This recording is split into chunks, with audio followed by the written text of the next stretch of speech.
Welcome, Peaches. Have a seat at my table and relax while I tell you what it is your guides want you to know. We've done work and we've done love and we've done how people see you.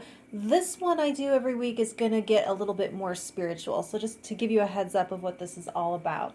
So, go ahead and choose your critter. We have stack 1, 2, and 3. Hit that subscribe button, find your timestamp, and here we go. Okay, stack 1, the fox. Let's see, you have humility and, don't want that.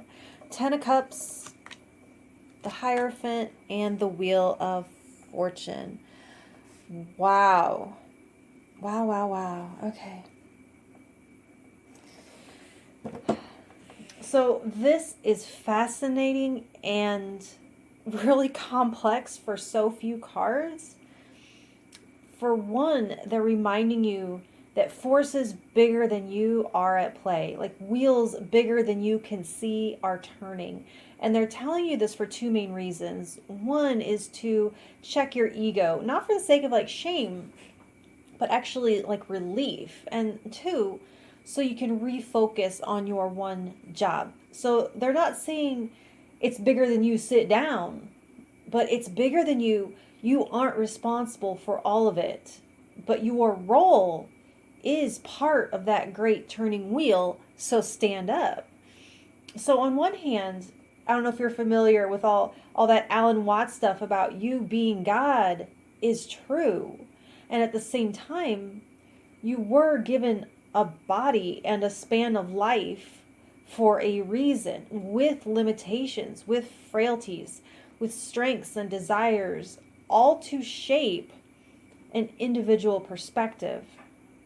So your job isn't really to discover that you're God and save the world. Your job is to experience your perspective, to be a conduit for love, and to develop whatever you are, whether that's an acorn into a tree, a cub into a tiger, a child into an adult.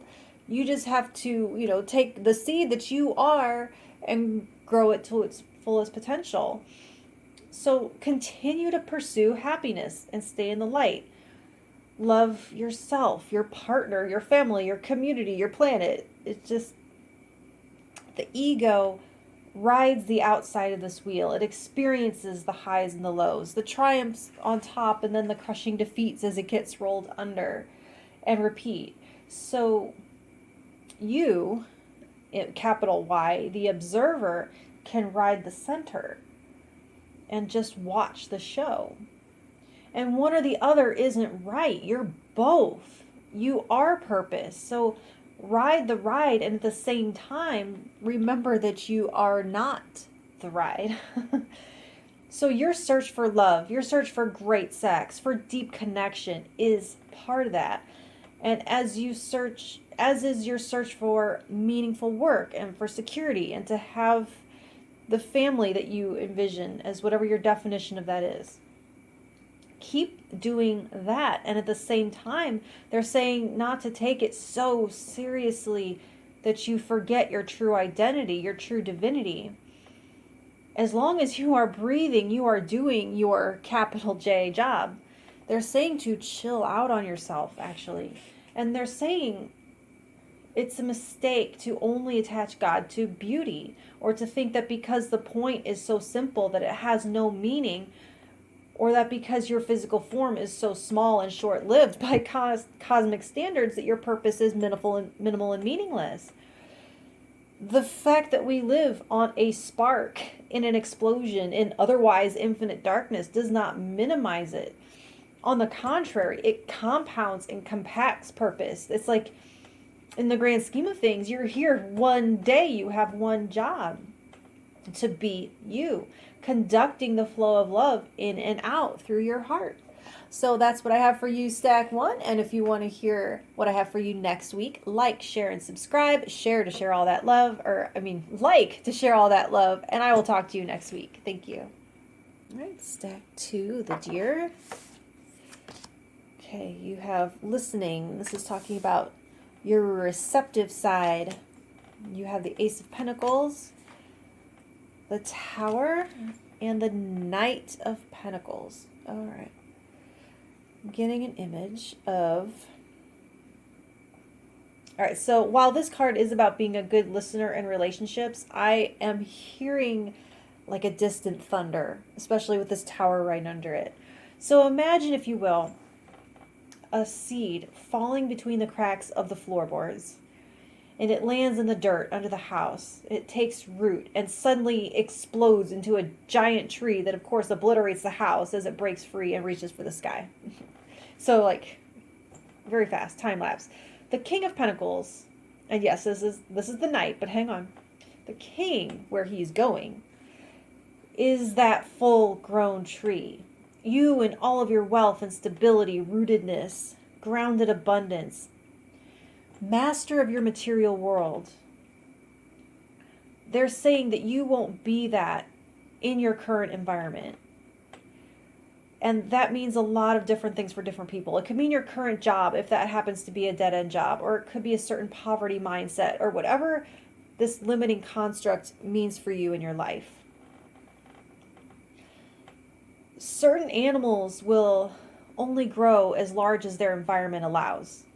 And other life forms, like certain trees, will just push up the pavement and move anything standing in their way to reach their full potential. And people are somewhere in the middle. It's like you have a choice in the matter, but they're saying what you do every day chips away at this limiting environment.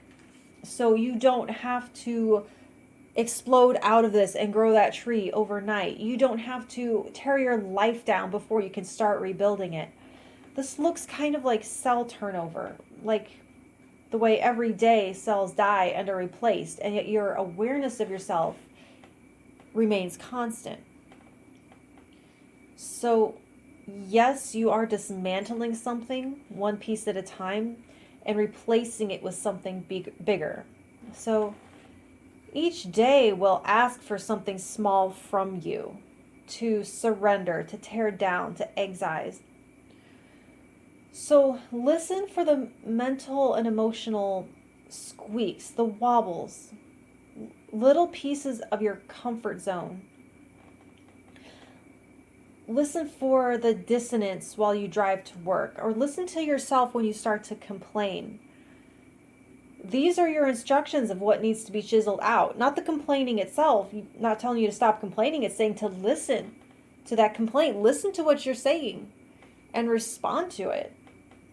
So every day you may feel like nothing is changing, because as the seed sprouts and pushes through your life, the change is incremental. So you'll notice that you no longer have room for this relationship or that person, time for that habit, a desire to spend money on this or that anymore. And so you make room.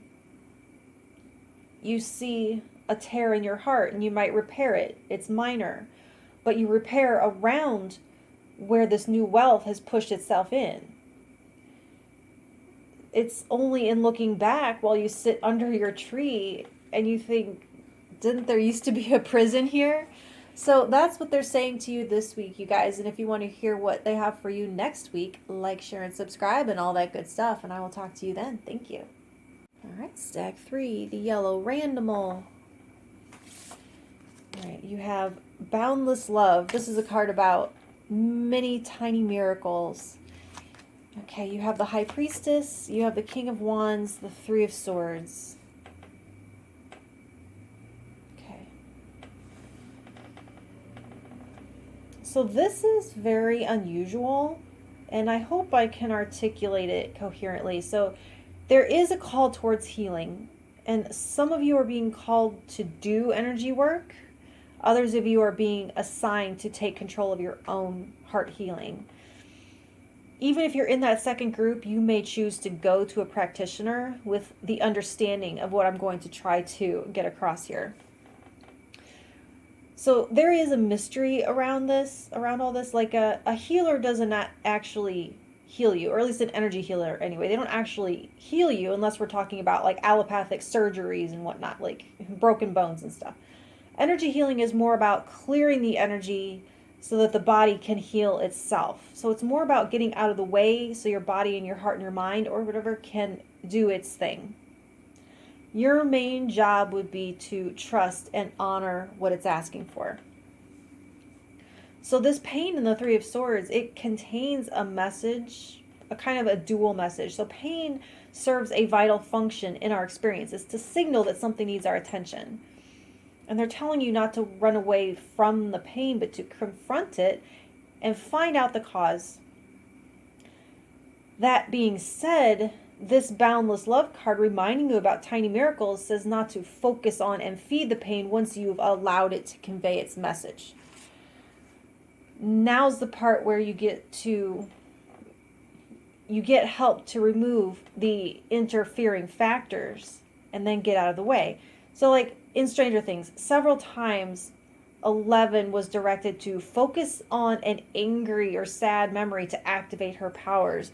But when they finally come online is when she focused on a loving memory.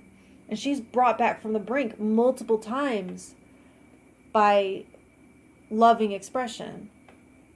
And so they're telling you that you don't have to understand how it works. You just have to be willing to initiate the process and to see it through.